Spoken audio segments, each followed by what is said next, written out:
Hello दोस्तों। आज मैं अपनी बात आपके सामने अपनी आवाज़ से रखना चाहती हूँ।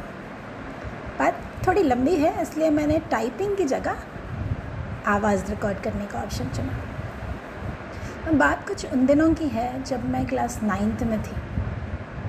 क्लास 9th में जब मैं पढ़ रही थी, उस समय क्वार्टरली के एग्ज़ाम्स हुए और तब आंसर शीट दिखाने के लिए घर ले जाना मिलता।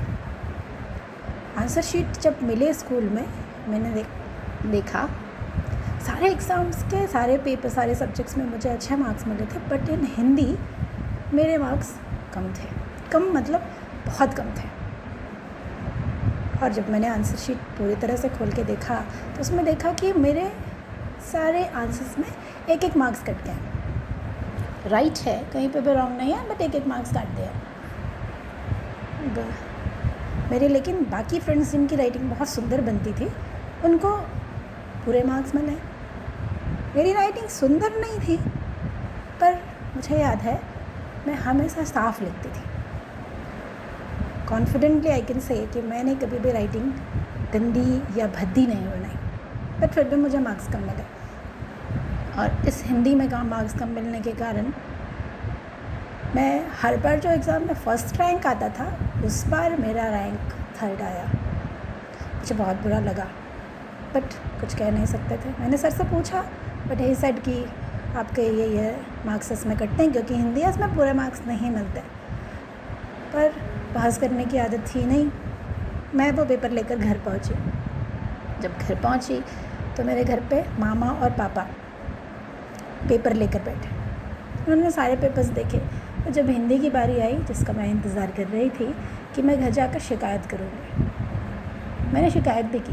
मेरे सारे नंबर ऐसे ही काट दिए हैं, जबकि मुझे नंबर मिलने चाहिए थे।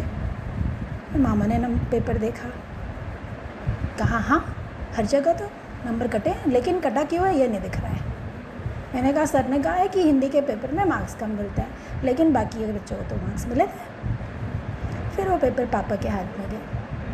पापा ने पूरा पेपर देखा और कहा कि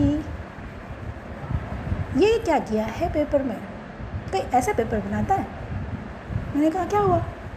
उन्होंने कहा पेपर इतना सजा के क्यों लिखा है, क्यों यहाँ वहाँ आर्टिस्ट बनने गया हो। मैंने कहा पापा पेपर 50 नंबर का था और उसमें टाइम बचा हुआ था, तो मैंने कुछ डिज़ाइंस बना दी और पेपर के एंड पे मैंने लिखा था इति समाप्तम। पापा ने पेपर देखा, फिर लास्ट में कहा कि ये क्या लिखा है, इति समाप्तम क्यों लिखा है। मैंने कहा ख़त्म हो गया इसलिए लिख दिया था। उन्होंने कहा बस इसलिए तुम्हारे सारे मार्क्स कट गए, जो पूछा नहीं है वो क्यों लिख दिया। मुझे बहुत बुरा लगा कि पापा मेरी साइड लेने के बजाय टीचर ने जो गलत किया उसका सपोर्ट कर रहे हैं। पर उस दिन के बाद मैंने कभी टीचर्स की शिकायत घर पे नहीं बताई, क्योंकि मुझे पता था कि वो सपोर्ट करते ही नहीं हैं। लेकिन फिर मैंने बाद में सोचा कि पापा नहीं चाहते थे कि मैं टीचर्स को गलत कहूँ, क्योंकि उनका ओहदा जो है वो कोई नहीं ले सकता। उन्होंने इसलिए उस समय कोई ऑब्जेक्शन नहीं किया क्योंकि वो चाहते थे कि ये मैं भी समझूं कि टीचर जो होते हैं वो टीचर इसलिए बन गए हैं क्योंकि उनमें कुछ ना कुछ है। टीचर ही है, वो बच्चों के लिए कभी गलत नहीं करते। बच्चे कुछ भी सोच लें। ऐसे थे मेरे पापा। उन्होंने हमेशा ये सिखाया कि कभी किसी का बुरा नहीं करना है, कभी किसी को हर्ट नहीं करना है। अच्छा नहीं कर सकते कोई बात नहीं, तो बुरा नहीं करना है। और जिनका अच्छा कर सकते हैं उसका ढिंढोरा तो बिल्कुल नहीं पीटना है कि मैंने ये कर दिया बस कर दिया। दैट वाज माय पापा। वो हमेशा कहते थे कि कुछ ऐसा बनो, कुछ ऐसा करो कि पूरी दुनिया याद करे, पूरी दुनिया तुम्हारी बात करे। ऐसे होते हैं पापा।